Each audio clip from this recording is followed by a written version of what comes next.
is brought to you by Head Start Basketball.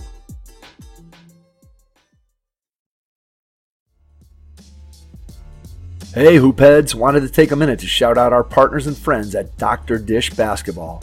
We've had their partnership manager and training specialist Jefferson Mason and marketing manager Nick Bartlett on the show in the past, and we couldn't be more excited about what they're doing for the game of basketball.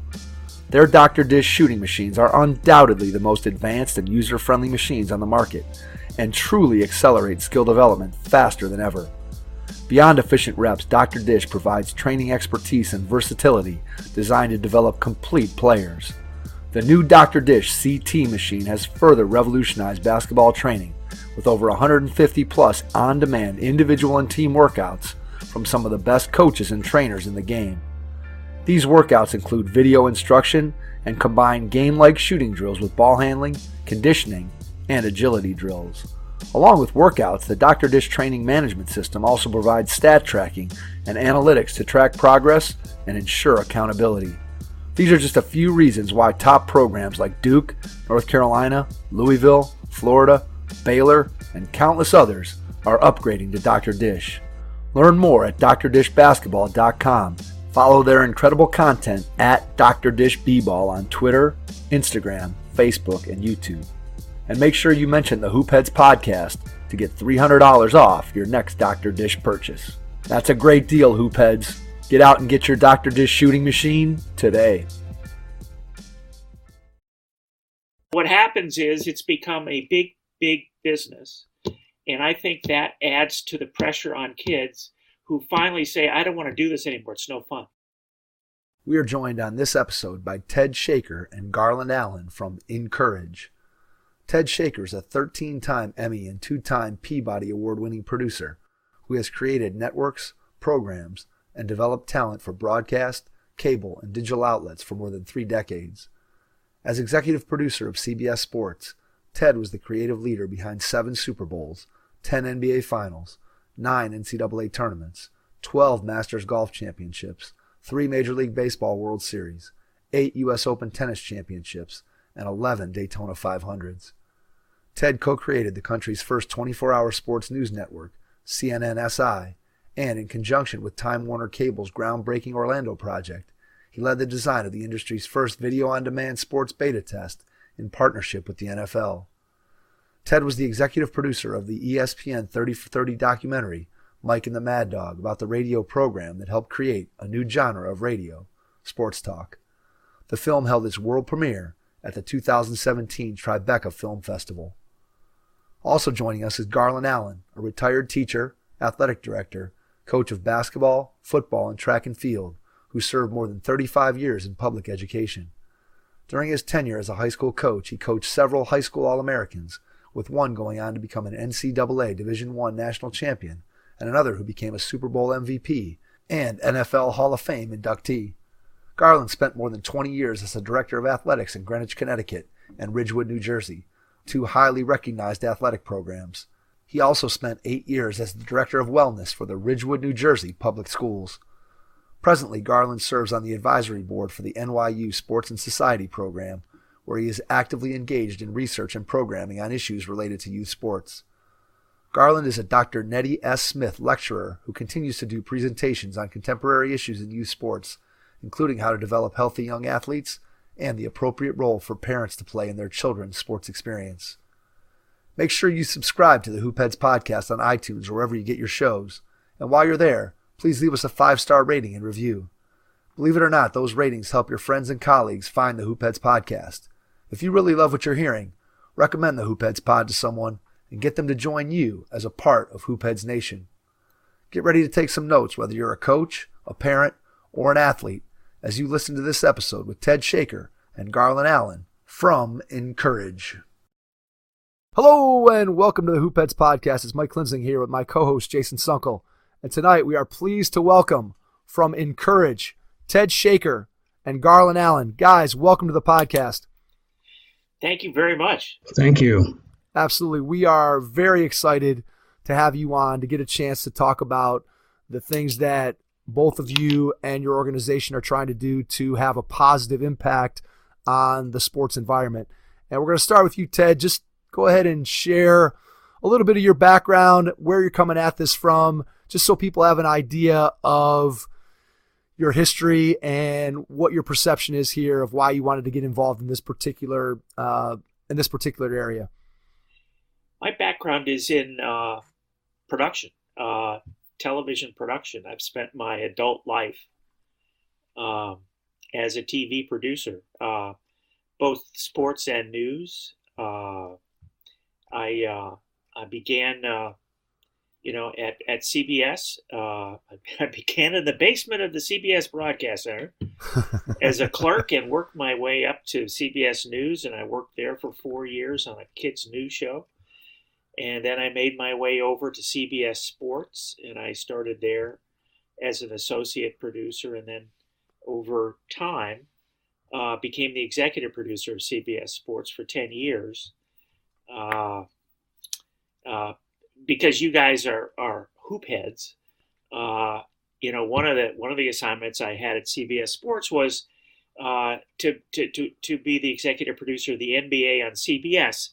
If you go back in time before ESPN and Turner, it was NBC and Turner, and before that it was CBS Sports. And I began there at a time when the NBA was in really deep trouble, and it was in 1983, and nobody else wanted the job, literally, because it was not, it was not going well. But at the same time, the next year, David Stern became the commissioner, and so it became a really wonderful experience to help kind of raise the NBA up and let it shine. And we did such a good job that NBC ended up spending $600 million to take it away from us, and right. We were happy to. We were happy to help. So anyway, I that's my background in basketball, and I had a chance to do 10 NBA finals, 9 or 10 NBA finals. I did a dozen NCAA tournaments, stuff like that. All right. So what's your favorite? I know you got one favorite story from the NBA time. Can you share one story that you remember, something memorable that people might like hearing about? Gosh, here's an odd one. It was actually the first year I was doing it. The All-Star game at that time was not a weekend. It was an afternoon game on a Sunday. And so I remember it was in Los Angeles, and on Saturday we went over to see the rehearsal, where they would rehearse the opening the national anthem, and they would rehearse, how the players would come out and stuff like that. And so we watched how that would work. And that year, the national anthem was sung by Marvin Gaye. The most famous anthem probably ever. Ever. And so we sat there on Saturday afternoon in the rehearsal, and he had this track. I remember he brought in like a small cassette with the music mix on it, gave it to the people at the Forum. The game was at the Forum in Los Angeles. And he then just sang the song as he did the next day on the air. And everyone in the Forum, there weren't a lot of people there. It was, not a game day. But everyone in the Forum stopped. Everyone stopped to listen. And everybody knew this was going to be extraordinary. I remember talking to Sandy Grossman, who was the director, one of the great directors in the history of television. And I remember looking at him, and it was kind of like, what? And anyway, so that, now 30 years later or 700 years later, whatever it is, it still stands out as one of the most unique things I've ever seen in my life.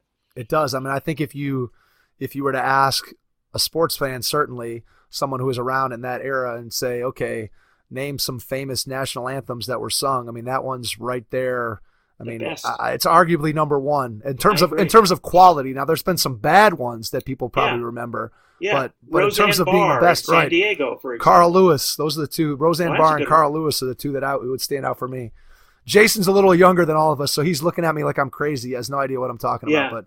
But yeah, Marvin Gaye was a really famous singer. Jason. There you go. Oh, I know. Come on now, wait a second. I know who Marvin Gaye is. Give me a little bit. I'm trying to be helpful. No, that's good. We appreciate that. No, You're right on it. I think of the Mariah Carey as being a bad one. There was a bad Mariah Carey one. I'm sure she had a good one, but I can remember the bad Mariah Carey one. There you go. There you go. Okay. So anyway, that's my, there are so many. I remember the first, in 1984, it was the Celtics and the Lakers, and this was the final series that brought the country's attention back to professional basketball, and it was Larry Bird against Magic Johnson, and the two teams were just full of wonderful players and personalities, and that last game when they went to Game 7 was a remarkable thing in Boston that night when the Celtics won. And I went to an after-hours bar after the game, and because it was so late, and with some guys from our group, and Larry Bird came in wearing a big kind of straw hat, and I went over to him, and I congratulated him, and I shook hands with him, and my hand got lost in his hand. It's so big, and he basically said, "Boy, a lot of people watching this weren't there." I said, "Sure, they sure were." It was unbelievable. Anyway, that's so. I'll stop giving stories now. Very cool. We might have to have you on we just have to have you come back and just tell your stories. I think that'd be a lot of fun. All right, Garland, give us your background.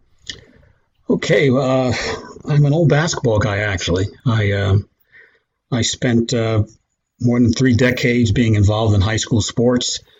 I coached football, basketball, track and field. Started off coaching JV basketball for 2 years, and then became a varsity basketball coach for 13 years.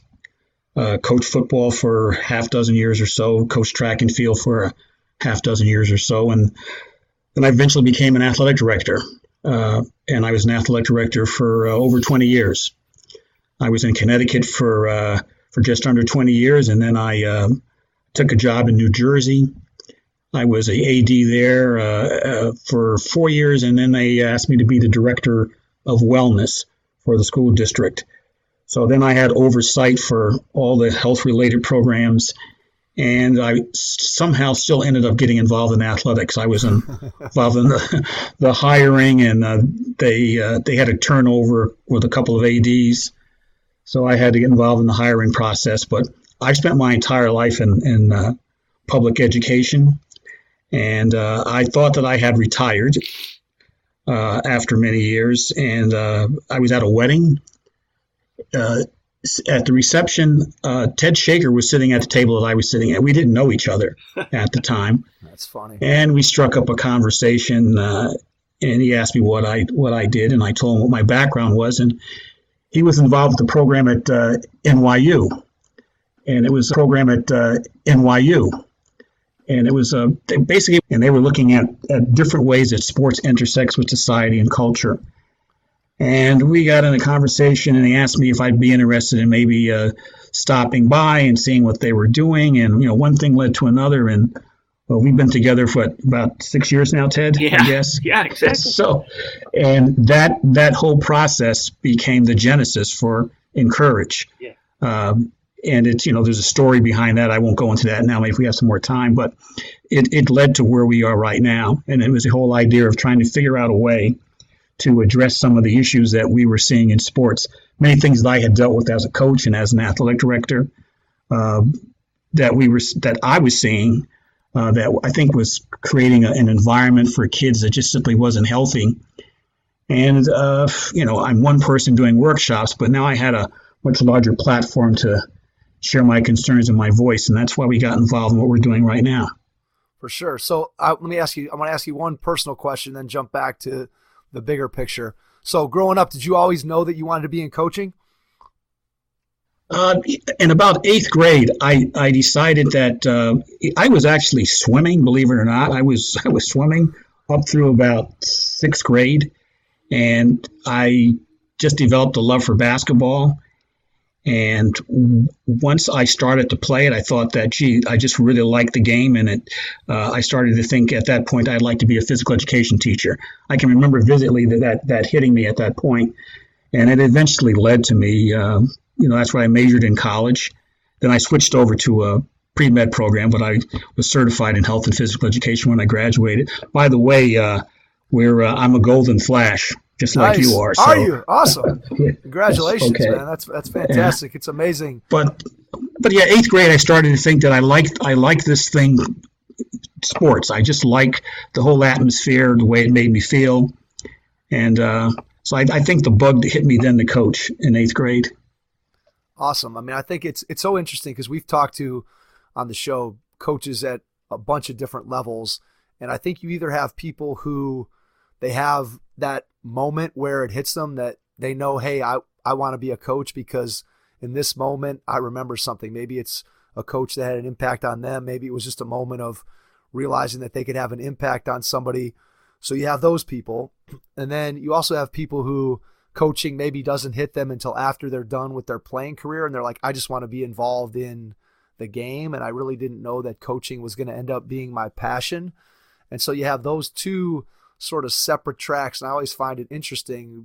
Both sets of people usually have a good story to tell about, again, just the genesis of where the coaching bug came from. And then, of course, most coaches, when you talk to them, what they say is, I realized that I was going to be able to have, not only was I going to be able to stay involved with athletics or a particular sport that I love, but I was also going to be able to have an impact on the kids that I was put in front of every single day. And I think that that's something that all of us who have been coaches, and it's what we're talking about here, it's going to be the topic of what we're going to dive into, is how can we use this great platform that we have in sports to be able to do more than just teach a kid how to dribble a basketball or how to swing a baseball bat or how to swim down a lane in a pool. How can we use what we have to make our kids better and consequently our world better? So Ted, let's go back to you. And how did you, I see where Garland's background fits in with the youth sports and seeing what's going on in there.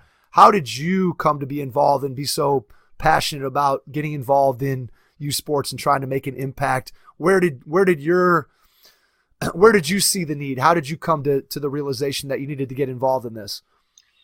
Well, I mean, Garland mentioned the NYU thing. There was a point a few years ago where I wanted to see if I could teach and media. And so I talked to some people that were part of the School of Professional Studies at NYU, and they said, geez, one of the people that has just come to NYU from Harvard Law School is this guy named Arthur Miller. Arthur Miller is one of the country's most esteemed legal scholars.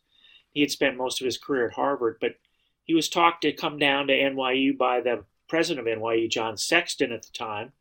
John Sexton went to Harvard Law, and Arthur was his mentor. So he talked him into coming down, and Arthur said he wanted to try to see if he could get into a new program, which became NYU Sports and Society, where we would put together events, panel discussions, interviews with individuals or with groups about different aspects of sports.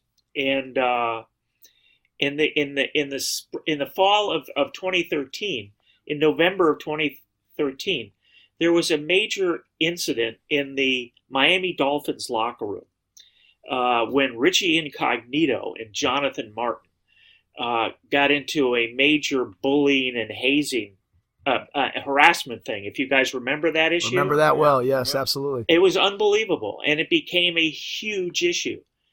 And so Steve Ross, who's the owner of the Dolphins and also owns a lot of Manhattan, he's a commercial real estate guy.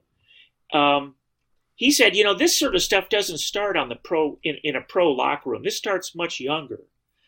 So he had gotten a law certificate from NYU Law. So he came to NYU Law, went to the dean of NYU Law and said, I'd like to find out what's on the books mean, what are there laws dealing with bullying and hazing and harassment?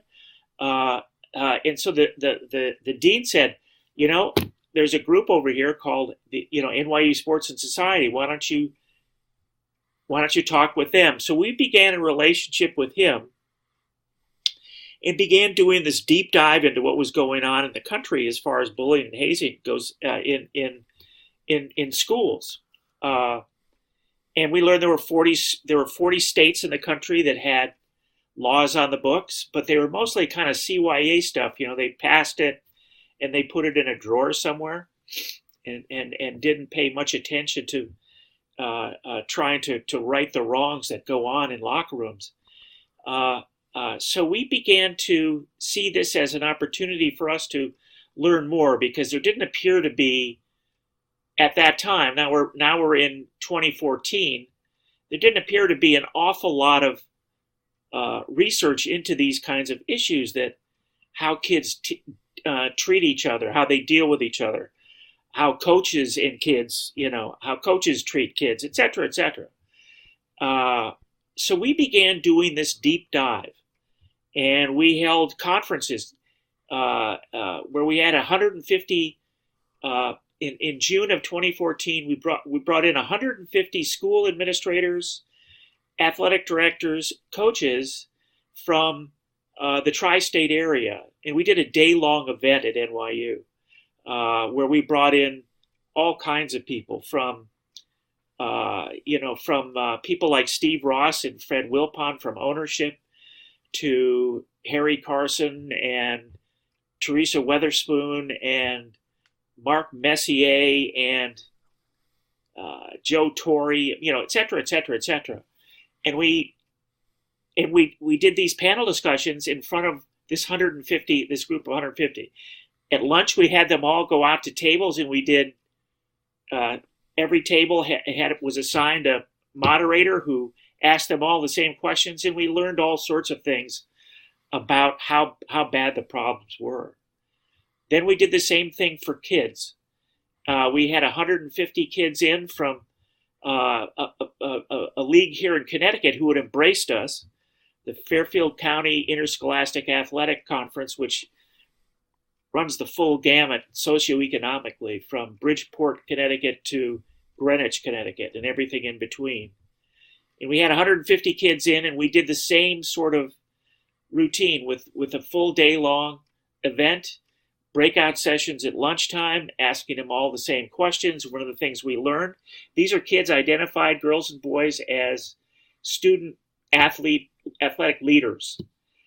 And we learned that 3 out of 4 of them, 75% of the 150 kids who are identified as captains, had been given 0 instruction on what was expected of them as a captain. 3 out of 4, nothing. And so we knew we were into something that really, really needed help. We then had another conference for parents. We all know the parents are the kind of the difficult ones in this whole mix. And we learned from there. And we decided then that we could begin to create solutions with the research we were doing.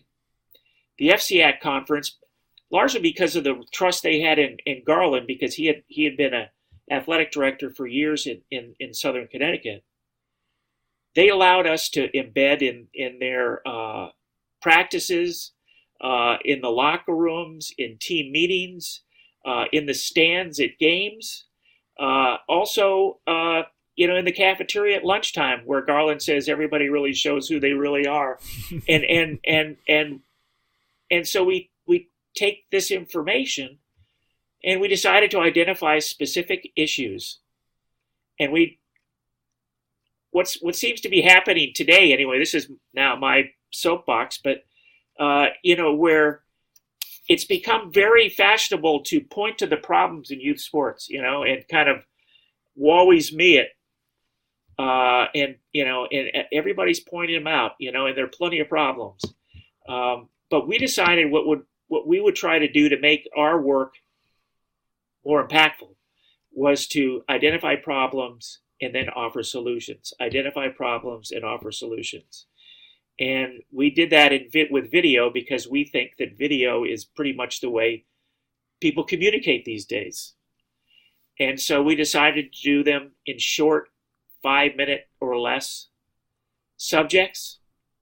And then we'd add on with blogs, and we'd add on with playbooks and things like that. And and we decided we're going to go on our own. So we left NYU and we began our new business 8 months ago. So we're 8 months old, InCourage.com. And I hope people recognize it as a real source of help and sanity. Yeah, I think the first thing that comes through is the fact that you're doing what you're doing off of research and talking to all the stakeholders in youth sports. And I think that is a key component in terms of finding out and getting the whole entire picture of what's going on. If you only talk to parents, you might hear one story. If you only talk to kids, you might hear one story. If you only talk to coaches and administrators, you might hear one story. But by listening to all three of those constituent groups and then putting your findings together, I'm sure that you were starting to get a pretty good idea and a pretty good picture of what some of the challenges are that were out there. So let's talk about that. And can you pull out or point to maybe one or two things that you found for specific to each of those groups? So what was a challenge maybe that coaches were seeing and administrators? What was a challenge for parents? What was a challenge for the kids when you brought them in and you did those conferences with them? What were some of the things that came out of what you found? Well, there's a common strand that existed across all three groups, and it was a lack of effective communication, lack of understanding about what the expectations were, what the appropriate role for a parent should be, what the appropriate role for a coach should be, and what the appropriate role for student athlete should be. One of the other things that became very clear is that more and more parents are taking ownership for their kids' athletic experience. As a kid growing up, my parents didn't know what I was doing half the time when it came to sports. I'd be on the playground or I'd be playing, and they didn't really know. They were not involved in that process at all in my life or anyone that I knew. But in many cases, parents were mapping out what they thought was in the best interest of their kids and quite often undermining what was in their best interest. More and more coaches at the high school level are not teachers, and that's not a good thing or a bad thing. It's just that they come to many schools with the technical knowledge of the sport, but not necessarily an understanding of proper growth and development, how you break a skill down, how you talk to kids, how you motivate kids. Quite often they would mimic what their experience was as a kid growing up and when they were playing. If they had a great coach, then they would mimic those really good positive attributes. But if it was the other way around, they would simply continue, in many ways, a dysfunctional way of teaching kids how to play basketball or any other sport. And administrators are really struggling with all of this as well, because it was actually hitting like a breaking point where coaches were refusing to meet with parents because they were such a headache. Kids were being anointed at the age of 8 and 9 playing youth sports by their youth sports coaches who were telling them they were going to be pros one day. Now they arrive at the high school and they're sitting on the bench because maybe they're not as good as they thought they were, and that caused conflicts. It was just a whole series of things that you could see taking place. I saw them as an athletic director. It dealt with the conflict that was a result of all of that, but it was a perfect storm in many ways. All the constituents involved in sports were struggling with where it had arrived. So how do we, let's go to the solution-based thought here, how do we go about improving that communication amongst those groups? Because oftentimes, although they all have similar goals in that they want the child to be successful, the coach wants their team to be successful and the child to be successful, there's still somewhat divergent thinking in terms of all three of those groups of what they're ultimately trying to accomplish.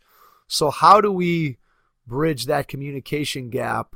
What do you guys see out there that can be done to help to improve that situation so that as a child moves up through the youth sports ladder from the time they're in elementary school up until they get to a high school varsity program, how do we improve that communication between parents, coaches, and players?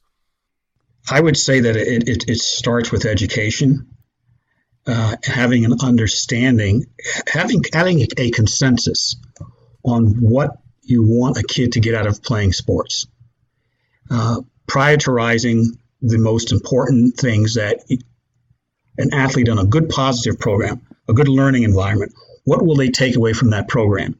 It's for people that have played sports, if they look back on their career when they were kids, maybe you remember a championship game, or maybe you had a really great night and you were MVP or something like that, and you might remember that. But quite often, what we remember are those moments in the locker room, bus ride, something funny that happened, in the middle of practice, something that your coach said to you, maybe the season-ending dinner when the coach got up and said something about you that stuck with you for the rest of your life.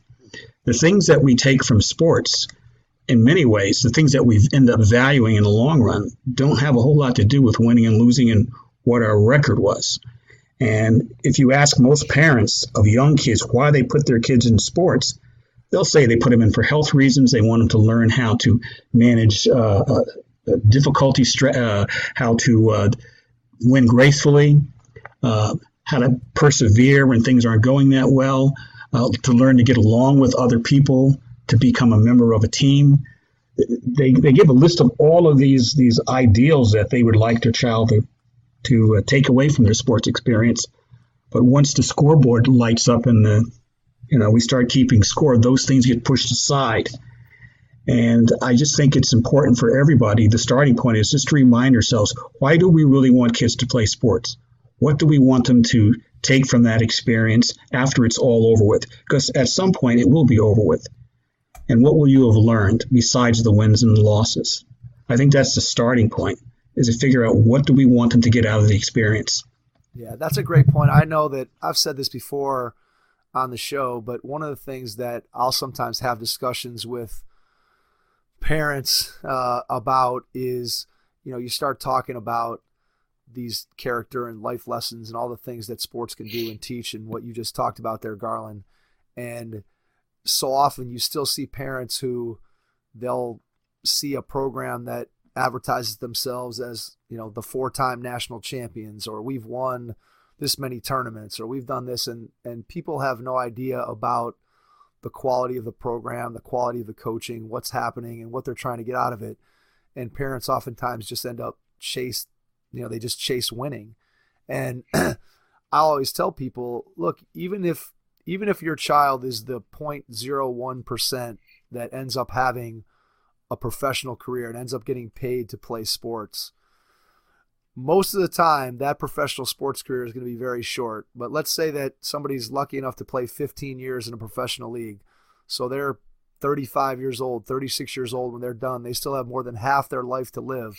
Don't you want your child to be a good person and have learned these life lessons in addition to whatever athletic achievements they have?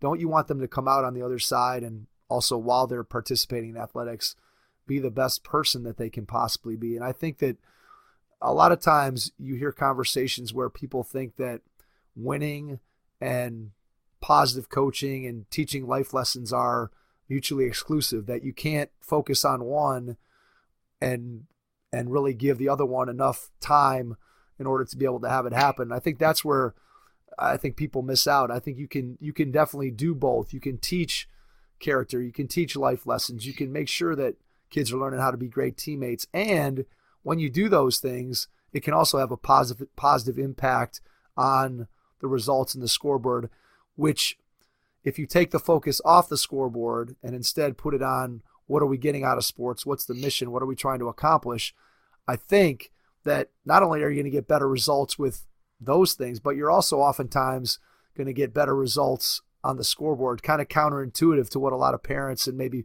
people who aren't as familiar with what's going on in sports, kind of counterintuitive to what they think oftentimes. Yeah, absolutely. It's kids who feel good about themselves, feel good about their teammates, feel good about their coach, they play better. They play harder. They recover from mistakes sooner because they know they've got a support system behind. And I think that we lose sight of that. As you've listened to the Hoopheads podcast, one common topic that continually comes up in our conversations is character. I'm fortunate to be associated with the Positive Coaching Alliance, a national nonprofit movement that provides valuable tools, training, and resources for coaches, athletes, parents, and administrators that is centered around sports and educational psychology and organizational behavior research. PCA combines this research with practical advice from a national advisory board of top pro and college athletes and coaches who utilize PCA principles at the highest levels of competition. Through a partnership with our local Cleveland chapter of the PCA, we are pleased to offer a discount code to allow you, our listeners, to take a PCA online course for just $20. To take advantage of this offer, visit the store on positivecoach.org and enter the discount code HoopHeads20. That's HoopHeads20 with 2 capital H's. Coaches, I hope you'll take advantage of this great offer from the Positive Coaching Alliance and help us continue to grow the game. I think one of the problems that I've learned about, is the amount of money that is now around youth sports. The youth sports business is a $17 billion a year business. $17 billion. The NFL is a $15 billion business. Youth sports is a bigger business than the NFL. And so when you have so much money in it, and parents don't know exactly what to do, and everybody's going to be it's going to be a scholarship kid, and that's going to pay for my tuition, and probably I'll be a pro too. I mean, all this unrealistic stuff. For sure. And so parents spend, an average of $500 a month on each kid's youth sports experience, because there's so many for-profit things going on right now, and I have to have this coach, and I have to spend this amount of money to have this coach, so he'll have the best chance, she'll have the best chance to be, to get that scholarship. And so what happens is these kids have enormous pressure from their parents, and they get told, you got to play 12 months of the year. If you really want it, you got to do it right, all around the clock. The Aspen Institute, Project Play, are you guys familiar with them at all? Yes. So Project Play has a survey which says that 7 out of 10 kids, 70% of kids who play organized sports quit by the time they're 13 because it's no fun. Why is it no fun? Because they're being it's not like when, I don't know, when I was growing up we had cars, but it was a long time ago, and as Garland said, my parents didn't know where I was all the time. I was out doing this or that, or playing a game over here or a game over there. It was a whole different world, and now so what happens is it's become a big business, and I think that adds to the pressure on kids who finally say, I don't want to do this anymore, it's no fun. Yeah, That's I agree. Huge problem. It is a huge problem. I think that both of you make a great point in that the way kids play sports today and the way they interact with sports today is so much different than it was 20 or 30 years ago. 20 or 30 years ago, if I loved the game of basketball, maybe when I was in 3rd, 4th, 5th grade, I played in my local community rec league with other people from my community. And mostly I was just playing in the driveway or at the playground or wherever. And my mom wasn't there. My dad wasn't there. There was nobody that was worried about the results up on the scoreboard because it was going to reflect on them as a parent. Whereas now, every single game that a kid plays in the game of basketball, just as an example, there's people in the stands, the scoreboard is turned on, there's a coach, there's officials, there's adults watching, there's people who have a stake in what goes on in that kid's life. And it makes investment, literally. Absolutely. And it makes it very challenging. And now part of that doesn't necessarily have anything to do with youth sports. It has to do with the way that we parent today and just the way that that society has gone in that, just like you guys, when I was 12 years old, I went out the door and nobody had any idea where I was for, 8 hours at a time. Nowadays, my kids walk outside the front door and you got to know where they are at every single moment. And that, I don't know that that's ever going to go back to the way that it was when all of us were kids. So the question then becomes, if we think about solutions, how do we make the situation what it is? How do we make that better for everyone involved? And I always think that the missing piece to what we just talked about is how do we, I think we can reach student athletes because we have them on our teams. We have them in schools. We can get in front of student athletes. I think we can get in front of coaches. Now, that's not to say that every coach is going to buy into the message that we're promoting here, but we certainly have an opportunity, whether it's through the schools or whether it's through organizations or whether it's through conferences. We have an opportunity through continuing education to impact coaches. I always feel like the group that's the hardest to reach and educate about what the process should look like is parents, because most parents get their information from who? Other parents. Right. And so then there's this comparison of my kid's doing this and he's on this team and my daughter plays for this elite group. And so why aren't you doing that? And that's, I think, where the biggest challenge comes in. So where do you guys see the ability to communicate with parents? How do we start to do that so we can get parents educated about what's really, really important about the sports experience? I'm going to offer a self-promotion here. We have 2 videos on InCourage.com that deal with parents and the decisions they make. And one of them is our group is a group of people who have done what they've done over their lifetimes, and are really good at it. For example, Garland has spent his lifetime as an educator. I've spent my lifetime as a producer.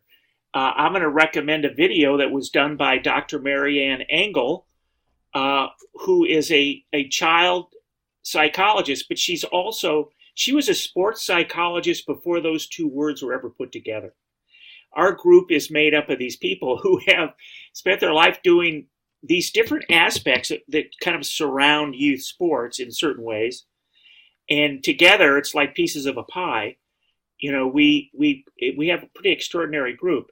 So Dr. Marianne Engel has written a video, which is on our website right now.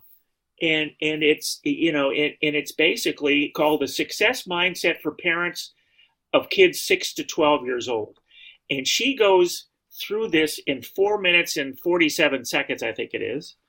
And she basically offers step-by-step advice on, if you do this, you'll have a better chance of your child being here. In other words, it offers true ideas on how to best navigate that part of a child's experience in the formative years.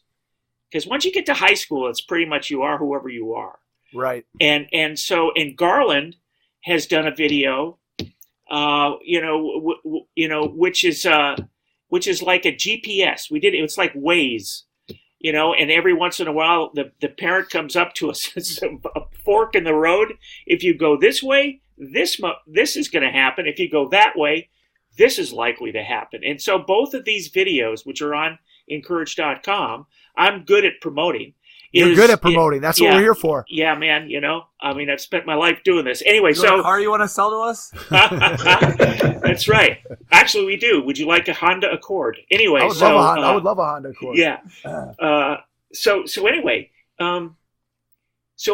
these videos offer exactly the kind of information and advice that if I'm a father of a 6-year-old kid or a 7-year-old kid, and there's a lot of pressure for my kid to become, the next, LeBron James, this helps you get your kid to where he wants to be or she wants to be without quitting by the time they're 13.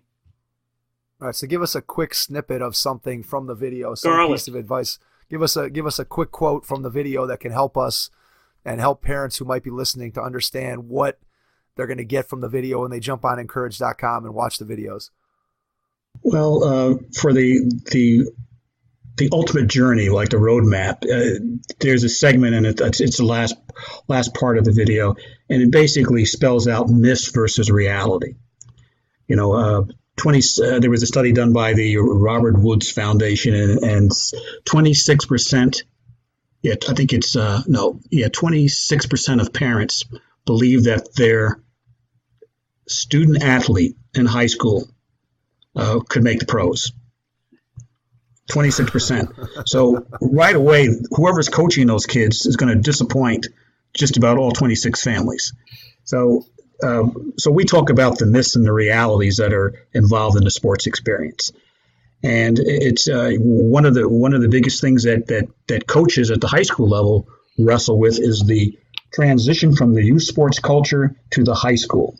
And there's a lot of conflict because parents, and I think it's understandable, parents play a significant role in their kids' youth sports experience.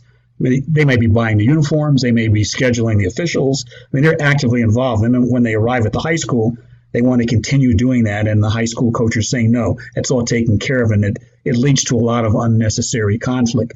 So there's a segment in that basically spells out what the appropriate role for the parent is when they transition from youth sports or middle school sports to the high school. But basically, it just lays out the facts. Specialization. Yeah. You know, this. Yeah, go ahead, Ted. I'm sorry. This myth that, you know, if I play 12 months of the year, the same sport, year after year as I grow up, you know, I'm going to get a scholarship, you know, and likely I'll play for the Boston Celtics. Well, you know, when you look at the actual facts, 7 out of 10 Olympic athletes played multiple sports. 30 out of you had one, Garland, for the NFL. 2017 first round draft kids. 30 out of 32 played multiple sports in high school. We see that it's consistent across the board. The only sports where you specialize at a young age appear to be figure skating and women's gymnastics. Yep. So this idea, this you know, you should start early and play, you know, around the clock, 12 months of the year is a myth. And so, you know, and kids now are getting, we hear stories about, you know, some parents that get their kids Tommy John surgery in advance of thinking they're going to need Tommy John. I mean, it's insane. Yeah. Those are true stories. Parents are out of control.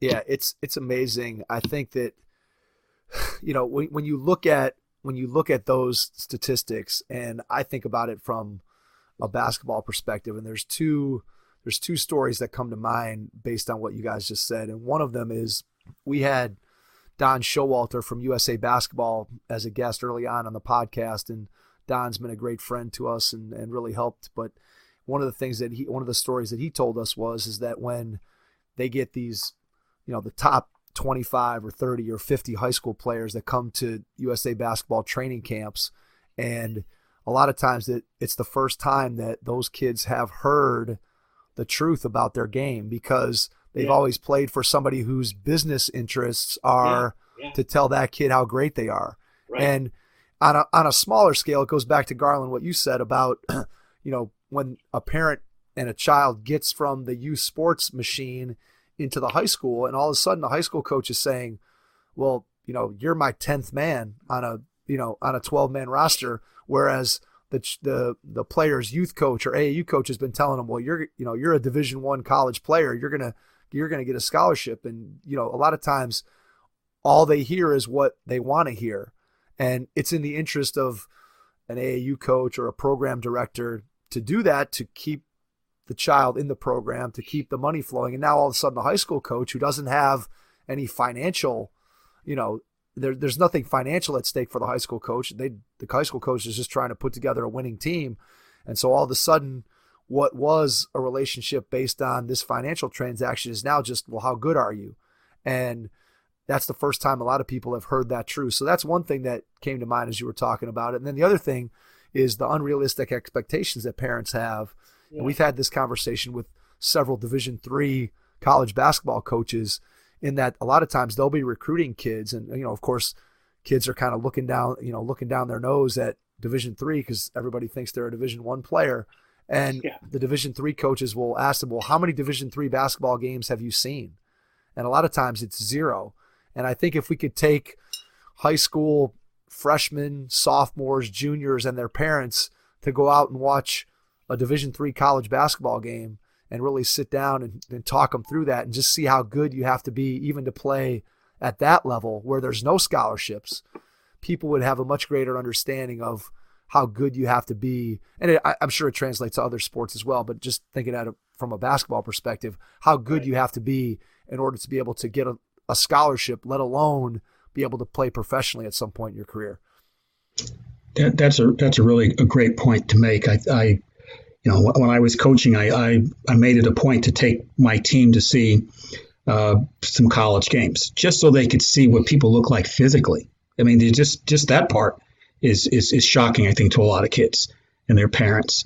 But having unrealistic expectations about what's out there because they're being fed misinformation by quite often the for-profit groups, it adds to the problem. There's another level to this problem too, and that is that more and more of our high school coaches, I think, as I said earlier, are not educators. They don't necessarily have the words or the voice to counter those attacks when the parent comes at them and says, hey, my kid was an MVP. He went to this camp, and this guy who's, world renowned said that he's a Division I player, and you have him sitting on the bench. And I can tell you, as an athletic director, I would always have the phones ringing off the hook. They're coming into the office to complain about the coach not having an understanding of how good their kid is. And so it's a situation that it's been going on for a while. I don't know that it's getting any better, but part of it is exposing people to the realities that are out there. Best way we can. I think we try to do that with some of our videos. As an AD, do you see the parent-coach conflict at the high school level? Do you see it driving coaches out of the coaching profession? Absolutely. They're driving. The parents are driving officials out of the profession. There's shortages of officials all across the country, but coaches are definitely leaving. One of the things that I started to see when I was an athletic director, as a result of Title IX, this is probably an unintended consequence of the law, but there were male coaches that just got fed up with parents, and they moved over and they started coaching the girls' teams because they got paid the same salary. And they said, hey, there's just less headaches. Now, that's not the case anymore. I think they finally caught up. But I can remember in those early years that we were losing some of our male coaches because they just got fed up with parents. This isn't anything new, but it's just something gotten worse, I believe. Sorry. Go ahead. I was just going to say, the thing that seems to be happening is that it's more and more about the parents than it is about their kids. Totally true. It's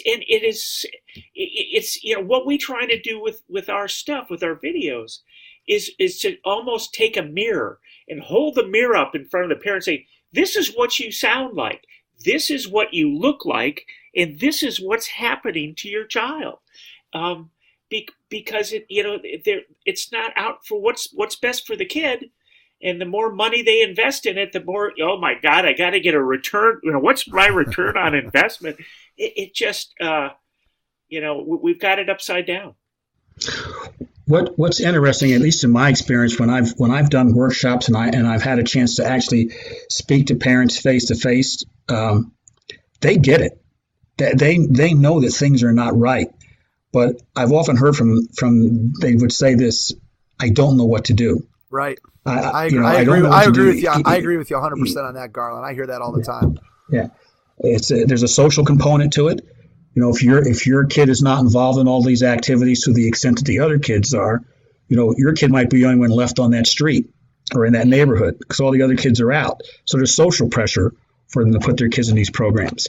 I used to think the best thing to do would be eliminate them, but I think they're around. They're going to be here for many years to come. And I think the challenge is to get the people that are running these programs to do it the right way and to educate parents enough so that they can demand from these groups that they do it the right way. And that's an education process. Yeah, it really is. I think that's where, if you think about the national sports governing bodies, like I'm most familiar, obviously, on the basketball side with USA Basketball, and just they've come out with their, the standards of what should be taught, when it should be taught, how it should be taught. They have their coach license program. And so they're just in the infancy stages of trying to get that type of information in front of coaches, in front of administrators, in front of parents. But I think it's going to take that type of national governing body to really make a push to be able to have the kind of impact that we're talking about. And I think that what you guys are trying to do, what we're trying to do through the podcast and our interviews and the people that we talk to, is to get sort of that grassroots movement of one person at a time talking to, hey, if I can have an impact on 5 people from listening to our show, or you can have 20 people come to your website and view your videos and make a change. And slowly we start to get more and more people to come on board. And I think, Garland, you made a great point in that people, I think if they really stop and they think about what it is that they're doing, I think they understand that it may not be the best situation, but I think people don't know what the alternative is, and they don't feel comfortable choosing that alternative. And so I'll give an example, just a personal example for me. So I have three children. My daughter is a 10th grader. My son is an 8th grader. My other daughter is a 4th grader. And so obviously me as a basketball guy, they've gotten exposed to all sports, but they've gotten probably a lot more exposure to basketball than other things, simply because I spend time coaching and I'm doing programs and things, so they're tagging along with me. None of my kids have the same level of passion for working on the game of basketball that I did when I was a kid. They all like to play. They all enjoy playing. They all compete while they're playing, but they don't have that same drive to pick up a ball and go work on their game for 2 hours or go down and play 3-on-3 with their friends and do those things. They don't do it the same way that I did. And sometimes as a parent, that can be challenging. That can be frustrating. That can be me thinking to myself, man, I should really get my son, I should drag him to the gym and, make him work on his shot for an hour. And this is me thinking this through in my head. And yet I know about the research that you guys have talked about. I've done lots of reading. I know what me doing that, what that result would be. And yet still, I find myself sometimes conflicted of, should I push a little bit more? Should I sign him up for this one more thing? Should I take him to this program where they don't necessarily want to go? They're happy to be at home eating dinner with the family or reading a book or, working on a science project or whatever it is. And I'm a person who knows all this stuff. I can only imagine as a parent who hasn't done all the reading and isn't as educated on these subjects as I am, how challenging that can be for a parent who doesn't know how to navigate the system at all. Yeah, exactly right. It is difficult. I mean, I went through the same thing with my son. Do I push?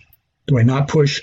When I was in 8th grade, I would shoot 500 shots a day. Yeah. Nobody made me do that. That's just what I did. Right. And if I had put that burden on him, I think it would have probably just turned him off. For sure. That's how I felt. That's how I feel.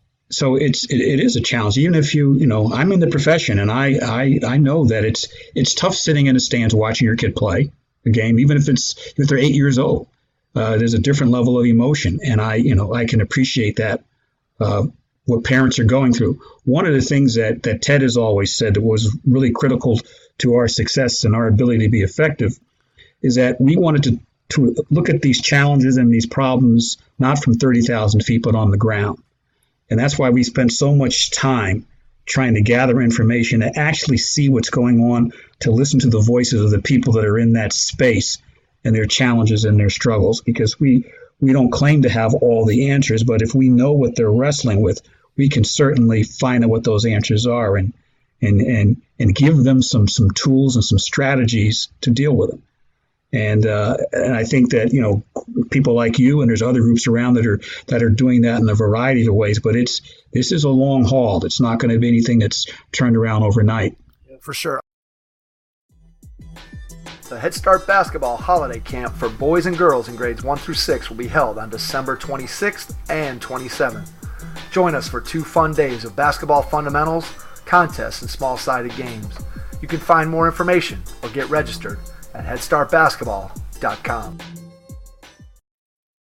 Let me ask you a simple one that I've talked about before, but I think it's a simple piece of advice for parents that maybe you guys have some insight on. When you talked to the kids and you gathered information from them, did you get anything from them about what they wanted from their parents in terms of behavior in the stands while the parent was watching their child play?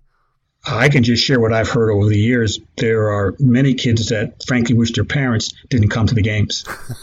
Right. I mean, that's, right. They've told me, I said, I know when I get home, my dad or my mom's going to critique what I did or didn't do. So they would just prefer not to have them at the games. There are other kids who talk about how their parents embarrass them because they'll yell something out to them, telling them to do something in the middle of the game, and the coaches told them to do just the opposite. Those are the kinds of things that I hear from many kids. But the other side of it is that a lot of kids enjoy their parents coming to the games, and they welcome their support. I suspect that those are the parents that are probably doing it the right way. Dr. Marianne Engel in her piece about advice for the sports parent of kids 6 to 12. And one of the things she says in the piece is literally, don't go to their practices. Don't go to every game. You don't go to school with them every day. Why would you do it, in their sports experience? And, somebody in the Connecticut Association of Schools wrote to us after she saw that and said, I've never seen anybody say that before. But I mean, that's, it's logical, isn't it? It's totally logical. And I think I see it on the basketball side a ton. I've seen it in soccer with my kids. You stand on the sideline and you have mom or you have dad who is coaching their child through every single play that's happening. And the child is out there. And I don't know how you possibly play if you're a kid and you're 8 years old and your dad is constantly yelling advice where you barely can function yourself within the game environment as an 8-year-old, let alone be in that game environment and have your coach giving you advice, your parent in the stands yelling things to you, which are probably in contrast to what your coach has told you in all likelihood. Yeah. And it's just, that's one of the things that I've really tried to impress upon people that are in my sphere is when you go to a game, just try to sit and watch the game. And if you want to cheer and clap, that's fine. I've really honestly taken from my own personal situation. I try to sit in the stands. I don't even clap. I don't even cheer. I just sit and watch because I think that to me is the best possible situation for my own kids. They know I'm there supporting them. They know that I want to be there watching them and that I enjoy it, but they also, I'm not a distraction. They don't look at me during games. They're not glancing up into the stands to see what I think. They're just focused on what they need to do out on the floor. And I think if you're a parent out there, it's not easy to do, but if you could do that, I think it would be a tremendous gift for your child if you could stand on the sideline and just cheer positively or just watch silently, and your child would still feel the support and love that you'd be giving them. Yeah. Hey, Garland, Garland tells us, Garland's seen everything. And tell the story about the little girl in goal. My entire athletic life, I was never in the stands. I believe, until my son started playing youth soccer, and I didn't even want him to play that. My wife signed him up for it. It was too late. He was like 6. So I had to. So I went to my first youth game, and I'm standing with parents, and it was so horrible that I moved away from the the parent crowd, and I went down near where the goal was. My wife was not happy with me at the time, but she said, "You're being antisocial." And hey, I've heard that. I've heard that exact phrase. Because at soccer games, I stand down by the goal the exact same way. So I'm with you, Garland. I know exactly what you're talking about. I've heard the antisocial comment numerous times. So I'm down at the goal, and there's this little kid, a 5-year-old girl, beautiful little kid. It's a bright, sunny day, and she's being every bit a 5-year-old, and she's doing cartwheels in the goal. And I said, that's pretty good. Now, the ball was at the other end of the field, and it's like, that giant scrum where they're all kicking each other, and you can see the ball. So I figured they were never going to get down into my end of the field. And she says, I can do a one-handed cartwheel. So she does a one-handed cartwheel. And, she's just being just a normal little kid. Well, the ball pops out of the scrum, and this kid breaks out of the pack who would – I call him a red shirt kindergarten kid. So he had been held back a year. So he's bigger and stronger than everybody else. And he's coming down the field, no technique, but he's kicking the ball. And her parents see what's happening, and they're running towards me, screaming and yelling, telling her the ball's coming. And the kid conceptually doesn't really understand what it means to be a goalie. She's just, that's where they stuck her. Right. And so she thinks there's something wrong. She gets this panic look on her face because she sees her mom screaming. Probably had never seen her parents act that way. The kid comes down, kicks the ball in the goal. She's standing there not knowing exactly what happened. Her teammates come by and pat her on the back. That's one thing I give the coach credit for. He must have said something to the kids because they all went up and said, forget about it, But what was interesting about it, this good little kid who was doing cartwheels in the goal, just being a little kid, the next game, she gets out of her car. She's got a completely goalie outfit on. She's got the gloves. She's got everything on. And her dad takes her off to the side, and he's working her out. And he did this every single game. And the sad thing about this was that this kid who was just this joyous little kid who had a smile on her face, I never saw her smile again that entire season. Not once. When she got out of that car, her face looked tight and drawn, and she wasn't a happy kid. And her dad was just putting all kinds of pressure on her because it was more important for him to have her stop a ball from going into a goal than it was for him to be a loving dad. And I think that's when it hit me that this is sick and something's wrong here. And I've never forgotten that. And I think in part that's why I'm involved in what I am right now. I'll never forget the look on that kid's face after basically, and I've told other parents this, her dad stole a piece of her childhood that she was never going to get back. Yeah, boy. It's heartbreaking. It's a great story. It's a sad story. It's a heartbreaking story. I'm sure it's one that is repeated. Oh, it's played out. Yeah.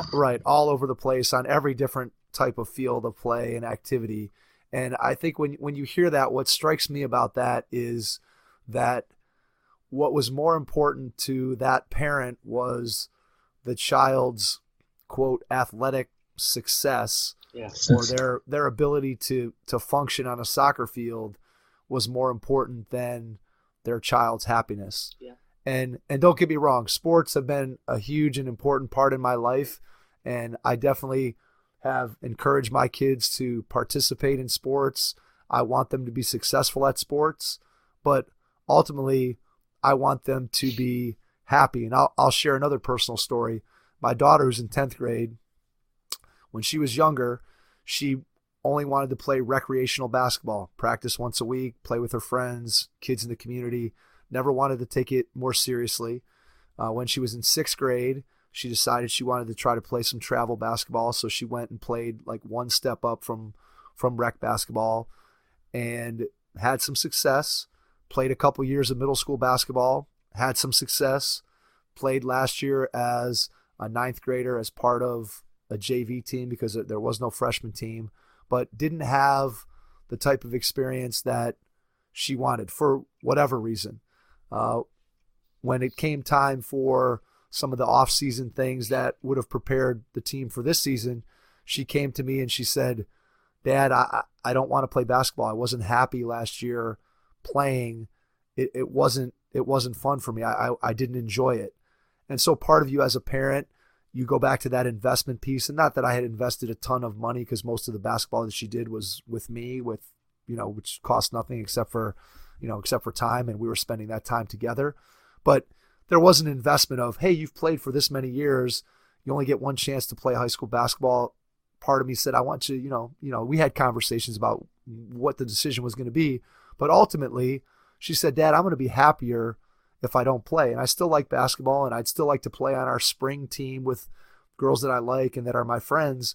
And as a father, you have to look at it and say, what's more important? Could I have forced my daughter to play and said, hey, you're going to play no matter what because you've always played basketball and I think you should continue to do it and it's important to me? Or do you ultimately allow your child to make a decision that makes them happier? And again, that's not to say you just let your kids sit around and do nothing. You replace it with other things that are important to them. But I guess my point here is that you have to ultimately, as a parent, look at what is best for your child in the long-term vision of what their life is going to be. And is sacrificing their happiness, like that father that you described, Garland, making his daughter miserable during her 5-year-old soccer season, is that worth it just so she could stop 2 more balls in goal from all this technical work that she did? It's just, like you said, I think heartbreaking, Ted, was what you said. And it truly is when you see and hear stories like that.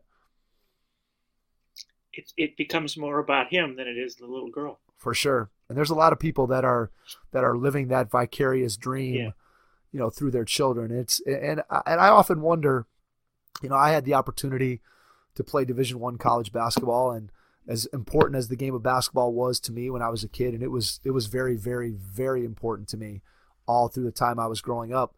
But my organized playing career ended when I was 22.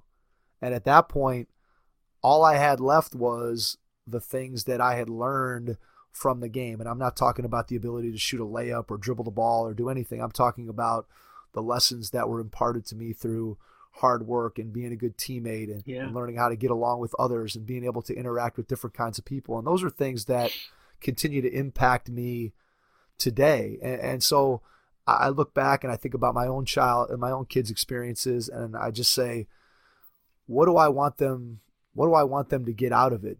They may not want the same things from sports that I wanted. My kids love being a part of a team and being with their friends and having fun, and they're not maybe as driven as I am. And that's okay, because I want them to get out of the experience what they want, not get out of the experience what I want as a parent. I think that's something that's very important for parents to remember. I think you're absolutely right. I mean, again, that father that Garland saw that season, I mean, again, if you could hold a mirror up to that guy, you'd like to think that if he saw what he was doing and how he was affecting his daughter, that he would adjust to that and back off, and take the foot off the gas pedal.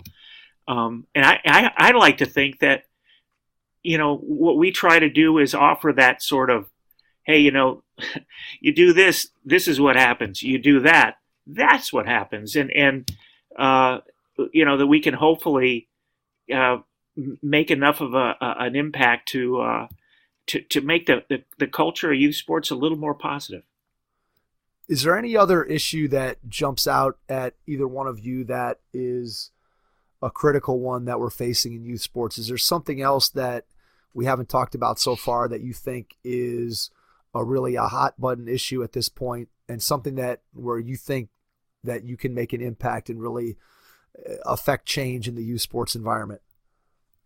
Well, for me, I was just last week I had to speak at a banquet, and one of the things, it was a fundraiser for youth sports in this community, and it's well documented that the level of participation in youth sports is directly tied to family household income. The highest percentage of kids that play sports in the United States right now come from households that make in excess of $100,000 a year.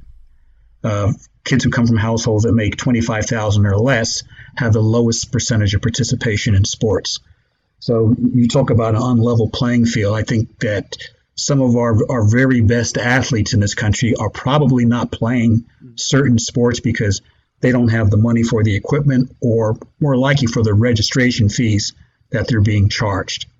And that statistic that 7 out of 10 kids drop out of playing sports by the age of 13 because it's not fun having worked with many kids, hidden in that statistic is the fact that kids are embarrassed to say, I don't have enough money to play a sport. So those that say it's not any fun, I don't want to do it anymore. So I think that there's some of that in that statistic, but clearly we are leaving a lot of kids behind because they cannot afford to play a sport because their parents don't simply make enough money. And that's a real tragedy. That's something that really didn't exist in the past because most programs are community-based. But everything right now is certainly many of the programs are for-profit. And I think that's a really major issue for us. How do we solve that? What's in your mind? I mean, obviously we've talked about how everything here is a long-term vision of how we solve it. So if you think about that problem, how do we go about addressing it, attacking it? What can be done proactively to try to change that? Well, I've often, I've said this to many communities, but it's a money issue. I wish we would put sports back into our middle schools. I mean, full-fledged developmental programs, and give parents an alternative, an option. Because the kids who want to do the travel teams and they want to, take all the private lessons, the truth of the matter is after being involved in this for 30 years, by the time they're juniors in high school, the best athletes simply rise to the surface. It just kind of works its way out. No doubt about that.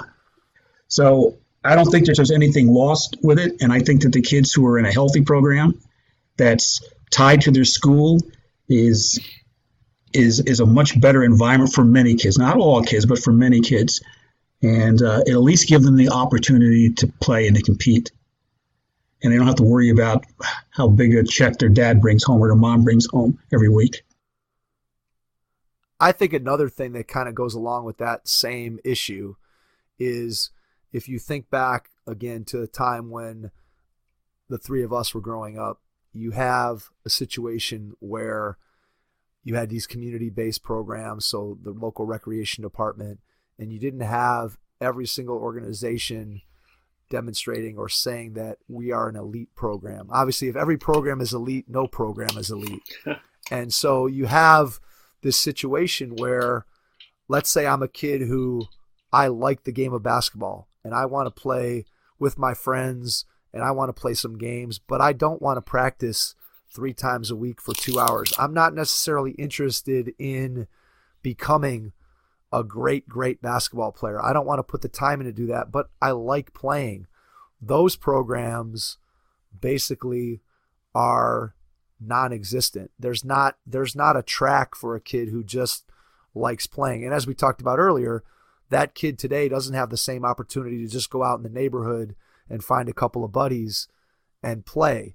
Everything is pay-based. Everything is you have to take the game seriously. And I remember before I had kids, I used to say to people, I find it very hard to believe because I knew how things were when I was a kid. I played with players in high school and then I played with players in college who didn't put in 1/10 of the time working on the game that I did back then. And I used to say, I can't believe there are 30 kids in our community who want to practice basketball when they're 8 years old, that they want to practice basketball 3 nights a week for 2 hours and then play 6 games every weekend. I just don't believe that. And I still don't. I'm not sure that if you gave kids the choice of, hey, would you rather be at home, playing kickball with your brothers and sisters and a couple neighborhood kids, or would you rather be at some very serious practice playing basketball? I'm not sure which one a lot of those kids would choose.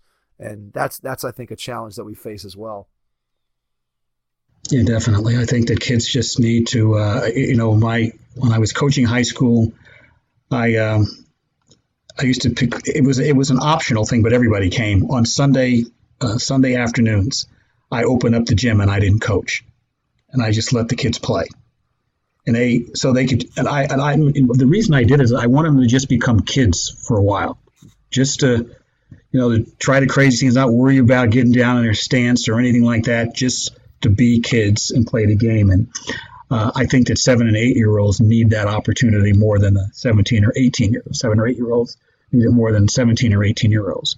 But if we could, even with these for-profit groups, if they would simply loosen up a little bit and just let kids be kids for a while, that would help. Just a quick story. One of the professors at NYU when I was down there, that I had worked with in the Sports and Society program, had his 5-year-old daughter they were signing her up for soccer, and he said, I know we shouldn't do it, but what do you think? And I said, well, the part that she's going to like the most about that will be before and after the game. And he looked at me and said, well, what do you mean? I said, you'll find out. And I saw him about 3 weeks later, and there's a big smile on his face. He goes, you were right. He says, I asked my daughter, how did she like playing soccer? She says, well, it's okay. She says, I like the other stuff that we do before the game and after the game. And she was just being a kid. So I think if the people that are working with in these programs, if they understood that piece of it, and they could set aside some time in their practice sessions where kids could just be kids and they could have some free play, that would help. And it might keep some kids in the game as opposed to dropping out, because that would be fun for them. Yeah, I agree. I think that those, I'm going to call them ancillary pieces of being part of a team and being part of a program, are things that most kids, if you ask them what do they enjoy about it, just like we talked about, what are your memories of high school sports? Sure, you might remember one big win, or you might remember, getting an MVP trophy, but really what you remember are your teammates and those moments before and after the game, like you talked about earlier, Garland. And I think that that's something that I think we undersell. And the question then becomes, it goes back to sort of the whole overarching umbrella that we've put over this whole conversation is, in order for programs to offer that, you have the monetary piece of they have to be able to attract people to their business in order to make it a viable business. Parents then also have to be educated as to what the value is to their child of that team building, that those, the things that go around being on a team. And it has to be about more than just winning and losing. And then the programs themselves have to be willing to offer that and figure out a way, if they're going to stay viable as a business entity, how do they make that work so that they can attract the kids and families and parents that they need? And I think what it comes down to for me is that you have to have a mission as a program. As a parent, you have to have an idea of what your child should be getting out of sports. And then when you do all that together and you educate all three of those components, now you can start to find where the student athlete, the parent, and the organization, however you want to define organization, that they're all aligned so that like-minded people can find each other. There's always going to be people who winning is the most important thing, and those people are going to find each other. I think what we're struggling with now is even those parents who don't believe that winning is everything, who want to do the things that we're talking about tonight, they're not sure, how do I navigate this whole system to be able to find what I'm looking for? And I think that's where the difficulty lies in our situation right now. Yeah, absolutely. And I think that's certainly an area that we are sensitive to that, and we're trying to provide people with, as I said, the information and the guidance and the strategies to change the dynamics a little bit and make them feel comfortable making some different types of choices for their kids. You mentioned the mission. We did 3 videos for the Aspen Institute Project Play. And one of the things that we talk about in those videos is that every program should have a mission statement that describes what the program is about and what they hope to accomplish. And I think that parents have to start to ask more questions about, well, what will my child get out of this program? And feel comfortable asking that question. And also to be educated enough so that when they see what the mission is, that they'll know whether it makes sense for their child or not. And we're not at that point yet. I think for most parents, they just simply sign their kid up, and I understand that. But I think all of us working together can maybe give them enough of a background and an understanding of what the sports experience should look like for any kid if it wants to be a healthy experience, that they'll be able to ask the right questions and not be afraid to step away from something if it's going to hurt their kid. Yeah, I agree. I think there's that fear of missing out that we often hear about. And I think if we can overcome that, there are people, as we've said a couple times tonight, that people I think, want something different. They're just not sure how they go about asking for it or finding it. And I think what you guys are attempting to do is to give them a place that they can go to find out about alternatives, to find out that they're not alone. They're not the only parent who goes to some of these organizations or sits in the stands for some of these games and says, what is going on around me? This isn't what I want. This isn't the experience I want for my child. It isn't the experience that I want for myself. How can I find other like-minded parents, coaches, administrators, programs, athletes that we can band together and make sure that our experiences are ones that are going to be positives for everybody involved? So we're coming up close to an hour and a half. So before we go, I want to ask both of you one more question, and that is, where do you guys see InCourage going next? What does the next 3 to 5 years look like for your organization and what you're going to try to do? And we'll answer that question, and then we'll talk a little bit about where people can find out more about what you're doing. And then after that, we'll wrap up the episode. I mean, a startup is not an easy thing to do. And one of the central tenets of InCourage is to offer all our material for free. We want to make sure that a school in an area of Cleveland that doesn't have a big budget, they have access to this stuff that we create, just as people in Shaker Heights have access to this stuff. We're all about trying to be helpful in every way we can to everyone. And so now we're in the business of trying to find funding that allows us to continue to do the work. And so that comes with, different groups and different advertisers and things like that. So, that's what we're about. We want to make sure it's available to every family, to every coach, to every school, to every kid for free. And so, 3 or 5 years from now, if we're still going, and that means that we've begun to make a difference, and that's what we're all about. Love that. I love it. Why don't you guys go ahead, share again how people can find out more about InCourage? Where can they go? How do they get involved? Give us as much contact information, social media, websites. Give us everything, how people can find out what you're doing and take advantage of some of the great resources that you guys have created. Well, I'd just say one thing is that it's InCourage with an I. What? Excellent. Very good. Yes. Yeah. So right away, sure we don't know how to spell. But that's okay. We're in sports. No, anyway, I mean, it's InCourage.com,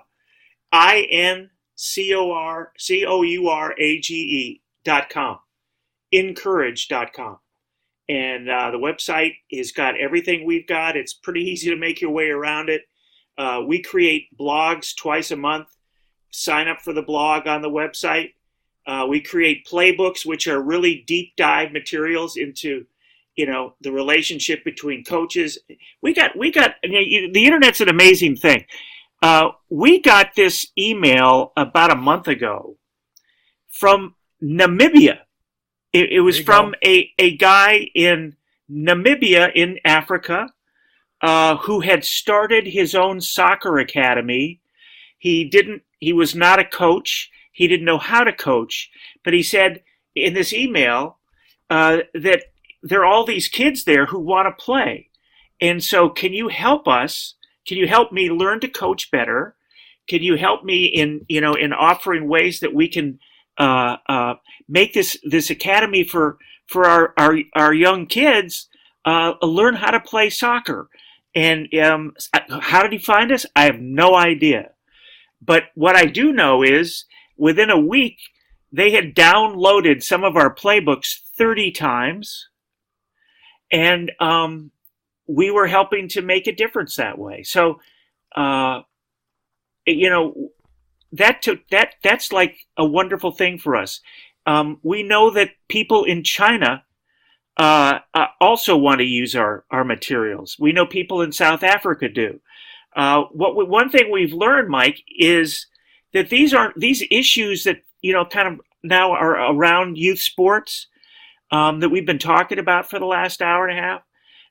They're not special to the United States. They're everywhere. And so I'm not sure why I told that story, but anyway, it's that makes our day. That makes it all worthwhile. Absolutely. It's the magic of the internet in terms of finding people finding you and you finding people. Obviously, the way that we found each other is through the miracle of social media and the internet. And that's exactly right. There's no way for like-minded people 25 or 30 years ago to have this same experience. And I think that's one of the miracles of our modern world, is that we can connect with people all over the world. And when people are doing good things like what you guys are doing, when we're able to get that in front of more and more people, that's how we really start to make an impact on the world and make the world a better place. And when you're as passionate about sports as the four of us are, and you want to use sports as a platform to make lives better, that's really what it's all about. And I think that's what you guys are doing with InCourage.com. Yeah. Hey, Mike, thank you so much for giving us a chance to talk about absolutely. Encourage with an I. No, absolutely. I think it's been a fantastic. I encourage people with an E to go visit your website. Okay. There you go. Hey, Jason, you're mixing everybody up now. This has been great, though. Thank you so much. Yeah, we can't thank you guys enough for being willing to spend an hour and a half with us. It's been an absolute pleasure to have you on. I think all the things that we talked about tonight are themes that have run through the Hoopheads podcast since the very beginning when we started it.